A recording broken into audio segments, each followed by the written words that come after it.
এই তো লোভনীয় রেসিপি নিয়ে আপনাদের মাঝে চলে আসলাম আজকে। অল্প মশলা এবং অল্প উপকরণ দিয়ে খুবই দুর্দান্ত রেসিপি নিয়ে আপনাদের মাঝে হাজির হয়ে গেলাম।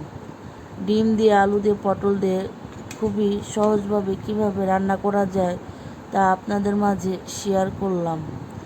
ভিডিওটা না টেনে সম্পূর্ণ দেখার জন্য অনুরোধ রইল এবং একটা লাইক অবশ্যই দিবেন। ভিডিওটা শেষ পর্যন্ত দেখার পরে নতুন ভাই বোনদেরকে বলবো, প্লিজ আপনারা কিন্তু অবশ্যই চ্যানেলটাকে সাবস্ক্রাইব করে পাশে থাকার জন্য অনুরোধ রইল। আসসালামু আলাইকুম। আশা করি যে যেখানে আছেন আলহামদুলিল্লাহ ভালো আছেন। নতুন দিনের নতুন একটা রেসিপি নিয়ে আপনাদের মাঝে হাজির হয়ে গেলাম। আজকে আমি রান্না করব ডিম দিয়ে, আলু দিয়ে, পটল দিয়ে ঘন ঝোল।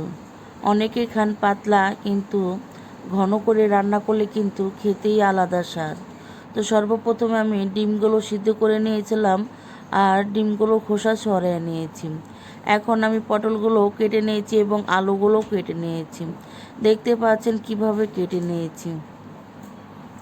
সর্বপ্রথমে আমি একটা কড়াইতে ডিমগুলো ভেজে নেব। তার জন্য কিছুটা পরিমাণে তেল দিয়ে লবণ দিয়ে গরম করে নিয়েছি।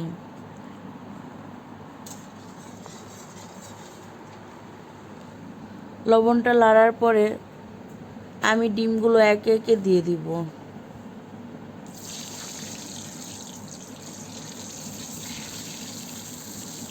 তেলে লবণ দিলে ডিমগুলো আর নিচ দিয়ে লেগে যায় না এবং ভেঙে যায় না এবং শরীরে ছিটে আসে না।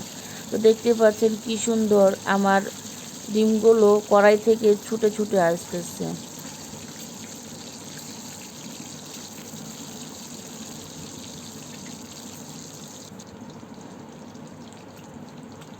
ডিমগুলো হয়ে গেছে, এখন আমি ডিমগুলো তুলে নিব একে একে।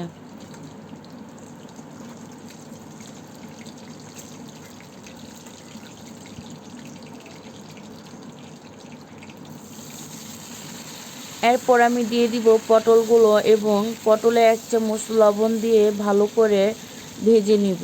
অবশ্যই পটলগুলো এবং আলুগুলো ভেজে নিলে কিন্তু মজা হবে। তো আমি একে একে আলু পটলগুলো ভালো করে ভেজে নিব।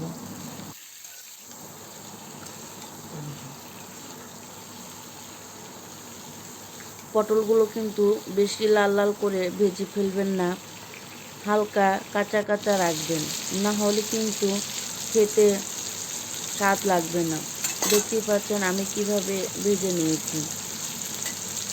ঠিক এভাবে কিন্তু হালকা করে ভেজে নেবেন।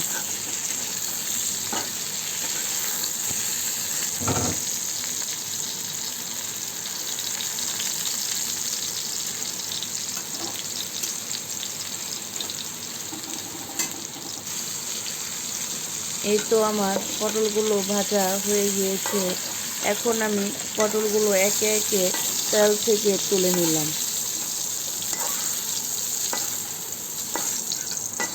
পটলগুলো ভাজা শেষে আমি একই কড়াইতে আরেকটু তেল দিয়ে আলুগুলো ভালো করে ভেজে নেব।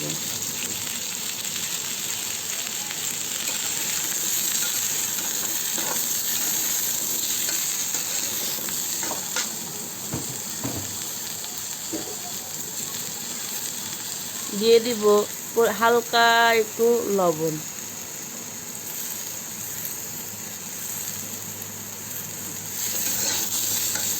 বেশি লবণ দিবেন না, যেহেতু পটলে কিন্তু লবণ দেওয়া আছে এবং মশলা কষানোর সময়ও কিন্তু একটু লবণ দিতে হবে।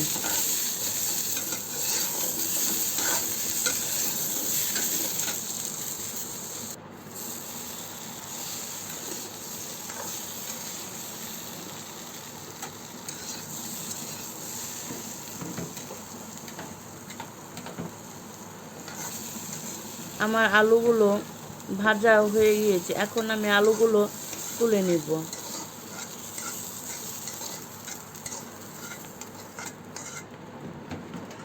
এরপর আমি ছোট্ট একটা পাত্র নিয়ে নিলাম। আপনারা কড়াইতেও রান্না করতে পারবেন এবং হাঁড়িতেও রান্না করতে পারবেন, অথবা ফ্রাই প্যানেও রান্না করতে পারবেন। তো এখন আমি পরিমাণ মতন তেল দিয়ে পেঁয়াজ দিয়ে দিলাম। পেঁয়াজটা লাল হওয়া পর্যন্ত হালকা আলতোভাবে নাড়তে হবে। এখন আমি একটা মশলা তৈরি করব। সর্বপ্রথমে আমি এখানে 2 চামচ লবণ নিয়ে নিব।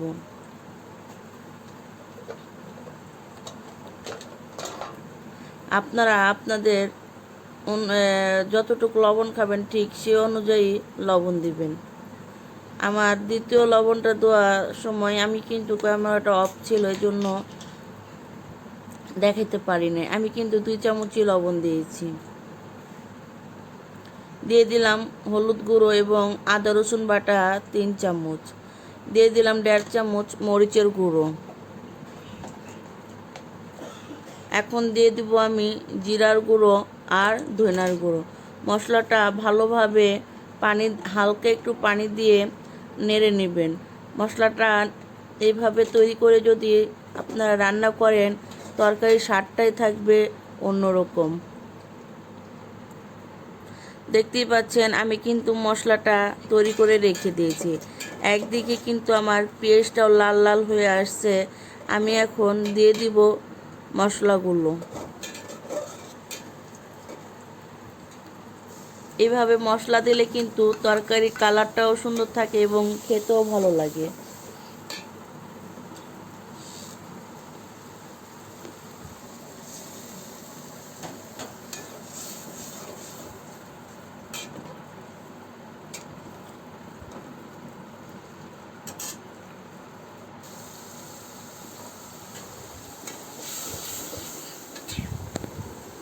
দেখতে পাচ্ছেন আমার এই তরকারির মশলাটা কিন্তু কত সুন্দর কালার আসছে। এখন আমি দিয়ে দিব ভেজে রাখা আলু পটলগুলো।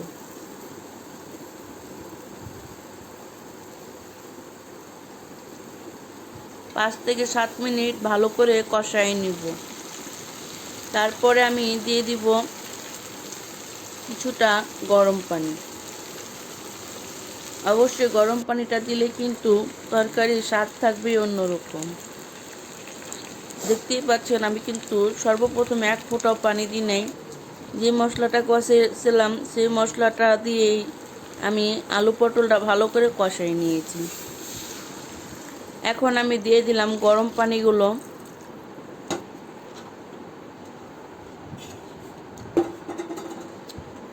ভালো করে নাড়াচাড়া দিয়ে নিব। এই তো আমার তরকারিটা হয়ে অবস্থা। আমি দিয়ে দিলাম ডিম, আর অফ ক্যামেরায় আমি কিছুটা কাঁচামরিচ দিয়ে দিয়েছিলাম, জানি সুন্দর একটা গ্রান কাঁচামরিচের গ্রান থেকে এবং কাঁচামরিচটা জানি গলে না যায়, না হলে বাচ্চারা কিন্তু ঝালে খেতে পারবে না তরকারিটা। তার জন্য কিন্তু আমি মরিচটা আস্তে আস্তে দিয়েছি। মরিচগুলো ফেলে দিই নাই, কারণ ঝালটা বের হয়ে যাবে তরকারির ভিতরে। তরকারিটা আমার হয়ে গিয়েছে। আমি দিয়ে দিলাম একটু জিরার ফাঁকি। অবশ্যই তরকারিটা যখন নামাবেন তখনকার একটু জিরা গুঁড়োগুলো দিলেই কিন্তু তরকারিটার স্বাদ চলে আসবে অন্যরকম। এখন আমি আপনাদেরকে পরিবেশন করে দেখাবো। দেখেন কত লোভনীয় হয়েছে আমার তরকারিটা। ঘন ঝোল এবং একটা আলু পটল ভাঙে নাই।